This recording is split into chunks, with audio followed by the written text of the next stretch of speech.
কালকে হচ্ছে আমাদের 12তম গণবিবাহ কঙ্কালেশ্বর কালীবাড়ির মাঠে, আমাদের কঙ্কালেশ্বর কালীবাড়ি গণবিবাহ কমিটির উদ্যোগে। এবছরও আমরা 125টা মেয়ের গণবিবাহ দিচ্ছি। এবার আমাদের কাছে সব থেকে একটা বড় গুরুত্বপূর্ণ ব্যাপার হচ্ছে, এবার আমাদের বিভিন্ন 8টা রাজ্য থেকে আমাদের মেয়েদের এখানে বিয়ে হচ্ছে। আমাদের যেমন বাংলা তো আছেই, তাছাড়া আমাদের রাজস্থান থেকে 2টো মেয়ের আমাদের গণবিবাহে কালকে বিয়ে হচ্ছে। দিল্লি থেকে 2টো মেয়ে আছে, তাদেরও কাল আমাদের গণবিবাহে বিয়ে হচ্ছে। হরিয়ানা থেকে একজন আছে, তার বিয়ে হবে। উত্তরপ্রদেশ থেকে 5টা মেয়ে আছে, যাদের কালকে এখানে গণবিবাহ হবে। বিহার থেকে 4জন আছে, 4জন মেয়ে যারা বিহারে, তাদের এখানে কাল গণবিবাহ হবে। ঝাড়খণ্ড থেকে 3জন আছে, তাদের এখানে গণবিবাহ হবে। এবং কর্ণাটক থেকে 1জন আছে। মানে মোট 8টা রাজ্য, বাংলাকে নিয়ে 8টা রাজ্য। আমাদের এই 19টা মেয়ে আমাদের বাংলার বাইরে। তাছাড়া এবারের গণবিবাহ অনুষ্ঠানে আমাদের 25 জন আদিবাসী মেয়ের বিয়ে হচ্ছে, 26 জন নন বেঙ্গলি মেয়ের বিয়ে হচ্ছে, 8 জন সংখ্যালঘু মেয়ের বিয়ে হচ্ছে, 2 জন মথুয়া সম্প্রদায়ের মেয়ের আমাদের বিয়ে হচ্ছে। বাদ বাকি 125 জনের মধ্যে আর আদার্স সব আমাদের অন্য মেয়েরা। আর এবার আমাদের বিয়ে আরো একটা গুরুত্বপূর্ণ ব্যাপার, আমাদের 46তম যে বিয়ের যে কমিটিতে যার নাম, সে একটা ভালো শিক্ষিত চাকরি করা ছেলে। সে কালকে আমাদের এখানে একজন প্রতিবন্ধী মেয়েকে বিয়ে করছে এই গণবিবাহে। যে কারণেই আমরা কোনোবারই এইভাবে সাংবাদিক বৈঠক করি না, যেহেতু গণবিবাহটা এবার আমাদের 1000-এর ওপরে হয়ে গেল মেয়ের বিয়ে দেওয়া। এবার আমাদের একটা বড় করে যজ্ঞ করার কথা ছিল, সেটাও আপনারা জানেন, আমরা ঘোষণা করেছিলাম। এবং আমরা 2টো কপিলা গাই আনবো বলেও আমরা ফাইনাল করেছিলাম।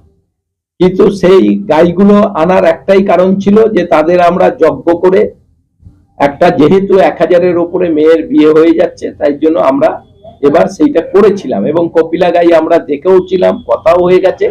কিন্তু পরবর্তীকালে আমরা দেখলাম যে ওদের রাখতে হলে যেভাবে ঠান্ডা এসি ঘর চাই, বড় ঘর করে তাদের রাখতে হবে।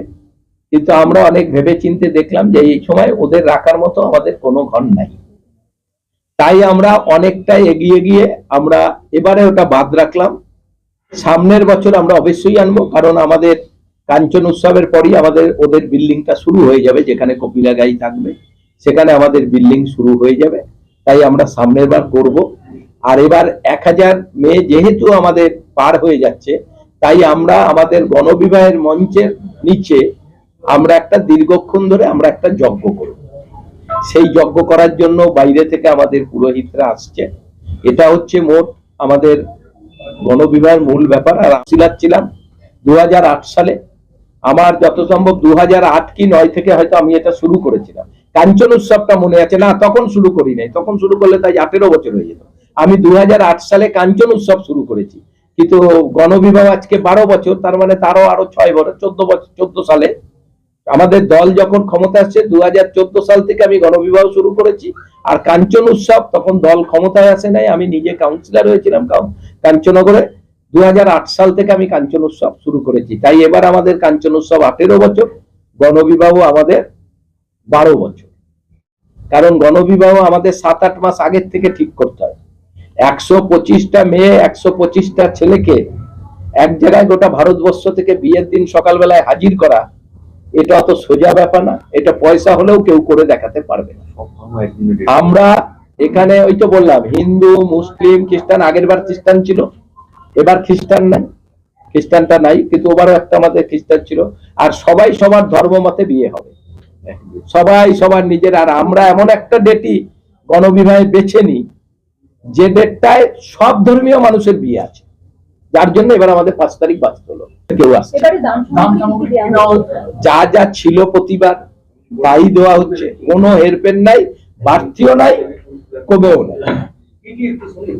আর এই তো সোনার আংটি আছে, নাকের আছে মেয়েদের, সাইকেল আছে, টাইটেনের সাইকেল আছে, এই টাইটেনের ঘড়ি, টাইটেনের ঘড়ি আছে, সাইকেল আছে, এলইডি আছে, খাট আছে, আলমারি আছে, ড্রেসিং টেবিল আছে, সেলাই মেশিন আছে, সবাইকে 5টা করে কাপড় আছে, 1 মাসের খাবার আছে, একটা করে বড় অ্যাটাচি আছে, সব 13টা বড় আইটেম আমাদের আছে।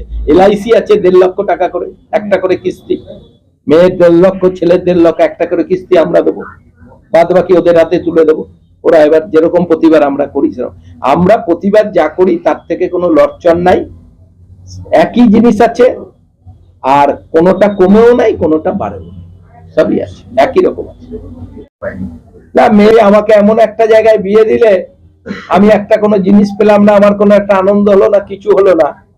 তাই কোনো মেয়ে যেটা মা বাবাকে না বলতে পারে, তার জন্য আমরা এত রকম জিনিসপত্র দিয়ে তাকে বিয়ে দিচ্ছি। আর সাধারণত এটা গরিব ঘরের মেয়েরাই আসে, আবেদন করে। যার বাবার বিয়ে দেওয়ার সামর্থ্য আছে তারা তো আসবে না, যারা সামর্থ্য নাই তারা আসে আমাদের কাছে।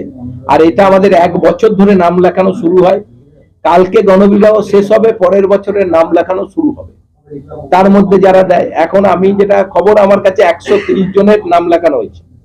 আমরা 4টে-5টা এক্সট্রা রাখি, কারণ কোন সময় যদি কেউ কোথায় চলে যায়, যদিও এখন এরকম হয় না, তার একটাই কারণ হচ্ছে আমাদের 125টা ছেলে মেয়ের সঙ্গে 125টা মেয়ে আমাদের কন্টাক্টে আছে।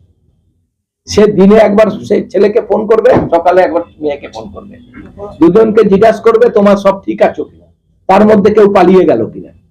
হয় না, আমাদের সবাই হাজির হয়। আর যদি মনেও হয় যে কেউ পালিয়ে গেল, সে আগের দিন যায়, আগের দিন গেলে আমাদের 5টা আছে, 5টা এক্সট্রা বলা আছে, তাহলে সে রুল অনুযায়ী ঢুকে যায়। যদি এটা হয় না, 2-3 বছর ধরে হয় না, এর আগে হতো। জেলা প্রশাসন পুলিশ দেবে, কাল পর্যাপ্ত পুলিশ দেবে, আইসি গেছিল, আইসি সব দেখে এসেছে কোথা দিয়ে ভিআইপিরা ঢুকবে, কোথা দিয়ে সবাই ঢুকবে। গোটা রাজ্যে নয়, আমার মনে হয় গোটা ভারতবর্ষে এরকম কোথায় এইরকম সিস্টেমে বিয়ে হয়।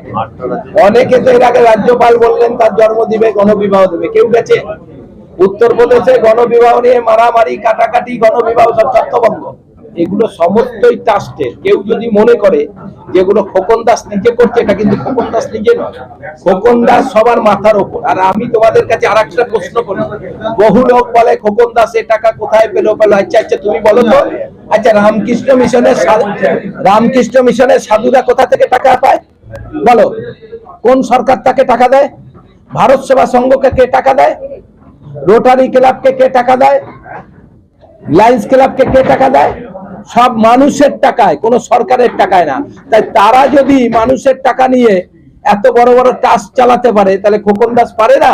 বর্ধমান শহরের এই হাজার হাজার মানুষ রয়েছে, তাদের সবাইকে নিয়ে এইসব চালাতে।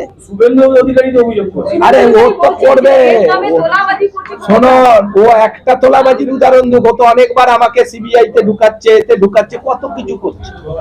খোকন দাসে তো তোমাদের বারবার বলি, একটা দুর্নীতি আমাকে বার করে কেউ দেখিয়ে দেবে।